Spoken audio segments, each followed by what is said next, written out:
Hi, everyone. I'm Dr. Annie Wong, and I'm a board certified emergency medicine physician and a fellow in anti aging medicine, metabolic functional medicine, practicing preventative medicine, preventative aesthetics, focusing on resilient immune health, restoring energy, better intimacy, strong core, anti leaking, and anti sagging. Just a little things. But it's all to improve your quality of life and optimal health and vitality to the very end. And someone had asked me a while ago, and so I apologize that this has been such delay.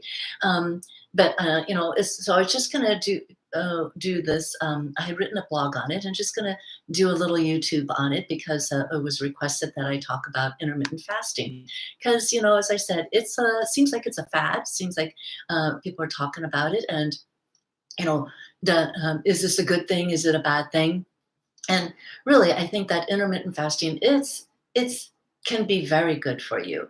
It's a little bit of hormesis. If you've heard about hormesis is the stress that you put on your body that actually improves your mitochondrial health. And if you don't, and your mitochondrions are the powerhouse of our cells. Actually, they were probably an amoeba or parasite, and we can't function without them. And they're really a living organism. So really, we're probably the parasite on the mitochondrion, but they function and they thrive on just a little bit of hormesis. So, like breath holding or getting into ice cold tub of water, and just fasting.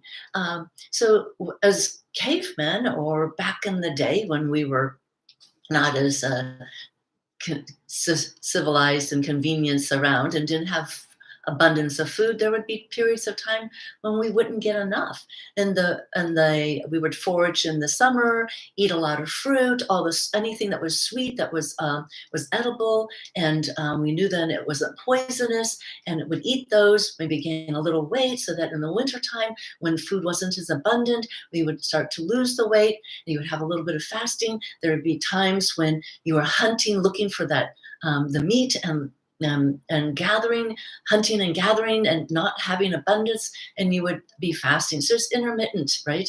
And doing a seasonal thing. So what we have found is that it's actually very reparative and restorative. It stimulates the protective genes to stimulate cellular repair. It reduces inflammation. It increases antioxidant defenses, which benefits our brains, our body. It's at a biochemistry level. It's very helpful. So at that biochemistry level, it's increasing our human growth hormone. It's in reducing insulin resistance. So those with metabolic syndrome, the big belly, the guts, and you're just not, insulin's not responding, a little bit of fasting.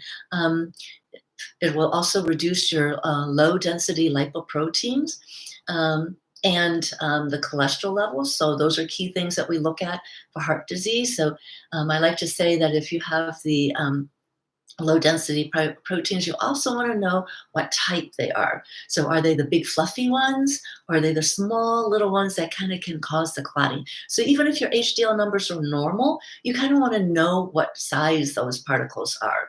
The other thing is that by fasting, you can increase your brain derivative neurotropic factor. Now, this can protect you against Alzheimer's and Parkinson's disease, so very key. Also, fasting can be cancer preventing by eliminating damaged cells that lead to cancer. It stimulates the longevity gene. It increases your beta hydroxybutyric acid, which is a fuel for your brain. So more cognitive clarity, function, less brain fog. After you get through that little bits where you're using glucose initially, and then you're switching over, activating your NRF2 gene pathway system, which really helps us to detoxify and battle inflammation. So those are a few of the biochemistries of what's going on. And overall, what are you going to see on your body? Well, a lot of things that people like is weight loss, so you can lose weight. The other thing people will notice is they have reduced inflammation. And when they reduce inflammation, they have less joint pains. So less pain in general. So overall, I think it's good, but fasting is not for everyone. So you should consult your doctor um, and discuss it. But some of the few things, obviously, if you're breastfeeding, if you're not having regular periods, you're having no periods, or your blood sugars are not regulated, you're pregnant. You're having diabetes that you have to regulate your insulin, your blood pressure is too low, or eating disorder, other things. So it's always best to consult your physician. So hopefully you find this little information helpful. Share it, like it, pass it on, and consult your doctor. And I'm happy to collaborate with your physician in optimizing your health. And I can be reached at my website, anitawangmd.com, or 949-734-0580. And you can schedule a complimentary discovery call. Until next time, be safe and be well.